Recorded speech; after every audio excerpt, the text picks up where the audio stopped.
I'm Steve Wilkerson, and I'm with Jim Saunders, Executive Editor of the News Service of Florida. Jim, redistricting of the Florida Senate is set to occur in a special session in October. In addition to affecting the individual Florida Senate seats in elections, there will be an election within an election which will be affected, and that's the determination of who is going to be the next president of the Florida Senate. Update us on that. This has been kind of an ongoing soap opera in the Senate for a couple years now, and the game is that Joe Negron, a senator from Stewart, and Jack Latvala, a senator from Clearwater, both of them longtime legislators, are trying to become Senate president after the 2016 elections. Typically, these things get settled out a couple years, 2 or 3 years ahead of time, but these guys have been competing really hard and trying to get a majority of the Republican members of the Senate to go along with them to support them. Last week, Senator Negron came out with a statement that said that he had support from 14 Republican senators, which is a majority, more than a majority of the 26 senators, Republican senators. And as a result, he was kind of declaring victory.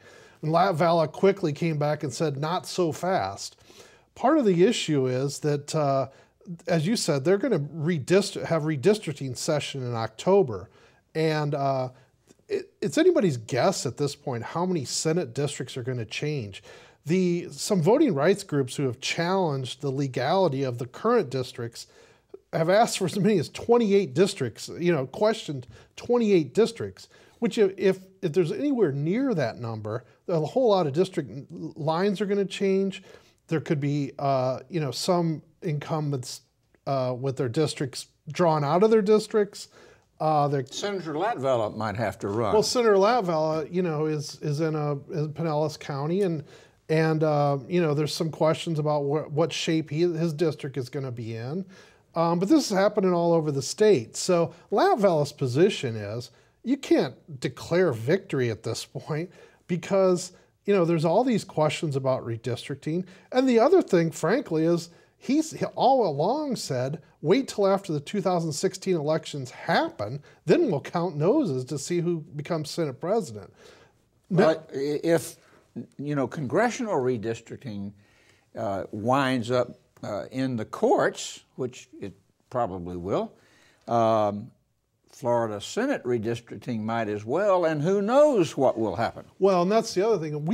The congressional case is in the courts, and the legislature couldn't come to agreement to how to fix those districts. And everybody has sort of been under the assumption that it's going to be a lot harder to draw Senate districts than it was to draw congressional districts because there's so much more self-interest in the legislature in the shape of the Senate districts. And this Negron and Latvala fight is sort of a subplot of that because you could see how change districts a little bit here, change districts a little bit here could help Latvala or could help Negron. So, there's going to be all sorts of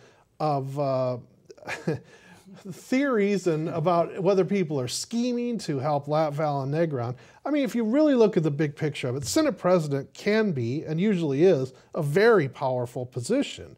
And that's why these guys are fighting so hard for it. And they've each got their own teams lined up.